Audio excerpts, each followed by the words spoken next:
6.65%. That's where the average 30-year fixed mortgage rate in the U.S. sits right now. In Sydney, you're looking at 6.5%. And in London, inflation's creeping back up and rates are stuck. It's enough to make most investors hit the brakes.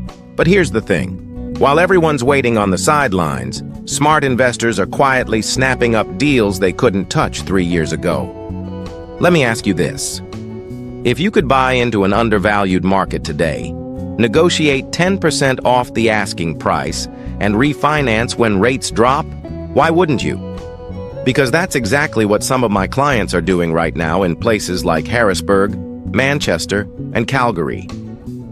In this video, I'll break down how high net worth investors are navigating 2025's high-rate environment to secure properties with serious upside potential. And more importantly, how you can do it too. Stick around, because missing these strategies could cost you more than you think.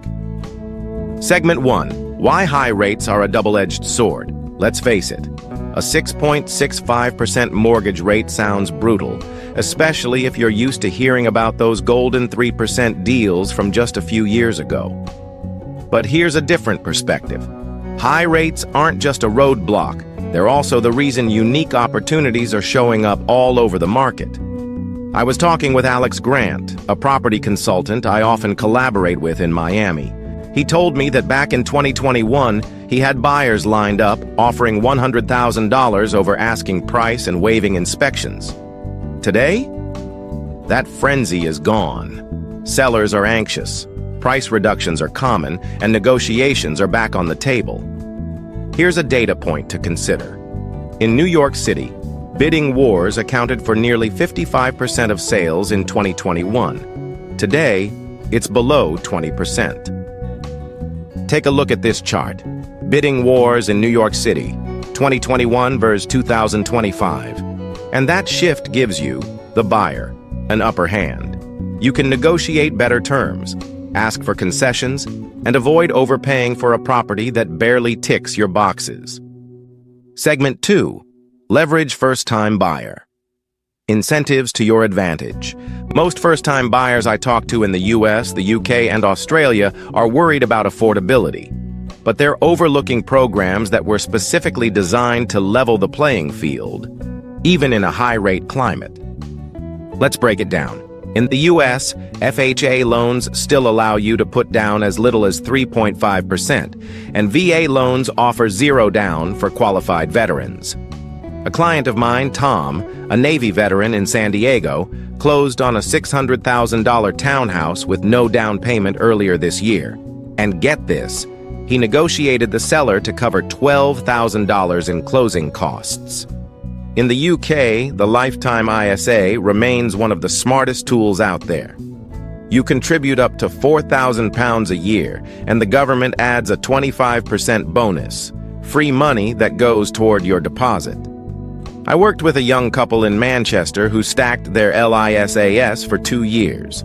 Between them, they had an extra £8,000 in government bonuses, which helped them secure a home in a rising market. For Canadian buyers, the first-time home buyer incentive can reduce your mortgage burden by up to 10% of the purchase price. I know a software engineer in Calgary who used it to buy a condo in the Beltline. She lowered her monthly payments enough to avoid dipping into her investment portfolio for cash flow. And in Australia, the first home guarantee allows you to purchase with a 5% deposit and avoid lenders' mortgage insurance. A client I advised in Brisbane saved nearly $18,000 in LMI costs, which he then put toward buying down his rate. Smart move. Segment 3, buy points, save thousands over time. Here's something many overlook. Buying mortgage points isn't just for seasoned investors. It's a tactical move that works, especially when you plan to hold a property for the long haul. Let me explain. 1 point usually costs 1% of your loan value. If you're buying a $500,000 home, that's $5,000 up front for each point. But the payoff can be huge. I recently worked with a client, Sarah, in Chicago. She purchased 2 points on a $480,000 home, dropping her rate from 6.65% to 6.15%. That translates to nearly $140 a month in savings. Over 5 years, she's pocketed over $8,000, money she's using to renovate her kitchen. And check this out. Monthly payment savings, 6.65% versus 6.15% on $480,000 loan. The key is simple. If you're planning to stay in the home for at least 5 years, buying points can make a big difference. Segment 4. Target undervalued cities with real upside. Everyone's watching the big players like New York, Sydney, and London. But savvy investors are focusing on secondary cities where prices haven't skyrocketed yet. In the U.S., cities like Harrisburg, Pennsylvania, and Lansing, Michigan, offer median home prices well below the national average. Realtor.com reports Harrisburg's median is around $250,000 compared to the national median of $419,000. But what makes these cities interesting isn't just affordability, it's growth potential. Take a look at this chart. Median home prices, Harrisburg versus national average 2025. Harrisburg's job market is expanding in logistics and healthcare, and with remote work still strong, more buyers are looking for affordable homes outside the major metros. In Canada, Calgary is the standout. While Toronto's average home price still hovers around 800,000 Canadian dollars, Calgary sits at 550,000 Canadian dollars. A client of mine bought a 4-bedroom property there, and it's already appreciated by 7% in less than 12 months.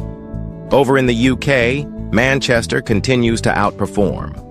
While London stagnates with prices still around £700,000, Manchester's median sits closer to £230,000. Infrastructure investments, including the HS2 rail line, are driving demand.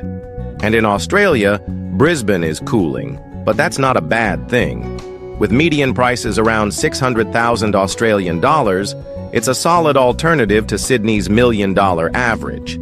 My friend Daniel, a finance manager from Melbourne, bought an investment property in Brisbane last year. His rental income already covers 90% of his mortgage payment. Segment 5. Lock in now, refinance later. Timing the market is a myth. Here's the truth that not enough people talk about. Trying to time the market perfectly almost always backfires. I often remind my clients of this. Last year, I had a couple in Miami who waited for rates to drop before making a move. They ended up losing their dream property. Why? Because when rates finally did dip slightly, competition surged and prices shot back up. Right now, rates are high, but competition is low. That's where your leverage is. You can negotiate on price, closing costs, and even repairs, things that weren't even up for discussion in 2021. Let's say you buy now at 6.65% and rates drop to 5.65% in 2025. Refinancing isn't as painful as people think. Many lenders offer streamlined refinance options, and the cost can often be recouped in under 2 years through lower monthly payments. And check this out. Refinancing savings, 6.65% versus 5.65% on $500,000 loan. Segment 6. Boost your credit score before you apply. Small changes, big impact. One of the quickest ways to lower your mortgage rate is to improve your credit score. It's not glamorous advice, but it works. A higher credit score can shave 0.25% to 0.5% off your rate. On a $400,000 mortgage, that's a difference of roughly $100 to $200 a month. I recently helped a client in Los Angeles, let's call him Mike, who was sitting at a 690 score. We reviewed his credit report, found 2 errors, and he paid down $15,000 in revolving debt. In 3 months, he pushed his score to 755. That was enough to drop his offered mortgage rate from 6.75% to 6.35%. He saved over $170 a month, money he now uses to max out his IRA contributions. Take a look at this chart. monthly payment comparison by credit score, 690 versus 750. If you're planning to buy in 2025, start working on your credit now. It's one of the few things you can control in a market where so much feels out of reach. Segment 7. The investor's mindset, playing offense, not defense. One last thing I tell every serious investor, this isn't the time to be timid. High rates scare off casual buyers. But if you're thinking long-term, 5, 10, 15 years, today's rates are just a blip. Take London, for example. In 2008, prices dropped. People panicked. But those who bought in prime areas like Kensington or Shoreditch are sitting on gains of 80% to 100% today. Take a look at this chart. London home price growth, 2008 versus 2025. Same with New York after the 2009 financial crisis. Manhattan's market rebounded within 3 years, and early buyers doubled their equity within a decade. If you want to build generational wealth, you have to play offense when everyone else is stuck on defense. So, let's take a breath and pull this together. If you've made it this far, you already understand that 2025 isn't the time to sit back and wait. It's a market for proactive investors, the ones who know how to play offense when others are playing defense. Let me quickly recap the 5 key strategies we covered today, because these are the exact moves I see savvy investors using right now to gain an edge. First, leverage government-backed programs. Whether it's FHA loans in the US, lifetime ISAs in the UK, or first home guarantees in Australia, these tools are designed to lower your upfront costs and make your investment more manageable from day one. Second, buy points to reduce your interest rate.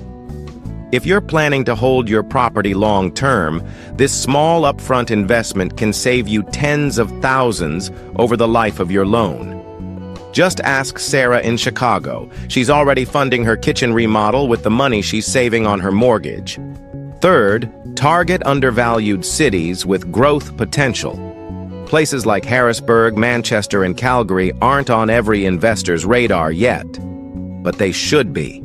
These markets are heating up without the bidding wars of New York or Sydney, giving you room to negotiate and build equity faster. Fourth, lock in your purchase now and refinance later. Rates might be high today, but waiting can cost you the perfect property. And when rates drop, because they will, you'll already be in a strong position to refinance and maximize your cash flow. And fifth, boost your credit score before you apply for a loan. It's one of the few levers you control, and even a small improvement can unlock better rates and lower monthly payments. Mike in LA shaved nearly 0.4% off his mortgage just by cleaning up his credit report. Now, let me ask you this. What's holding you back right now? Is it the down payment? The fear of high rates? Or maybe it's not knowing where to start? Drop me a comment below. I read every single one because this isn't just another channel spitting out data points. This is where serious investors have real conversations. And if you found value in this video, and I know you did, don't sit on it. Hit that like button, subscribe to EstateScope, and turn on notifications so you never miss out on strategies that can change the way you invest. Because here's the truth. There's opportunity in every market. The only question is, are you going to watch from the sidelines, or are you ready to take action?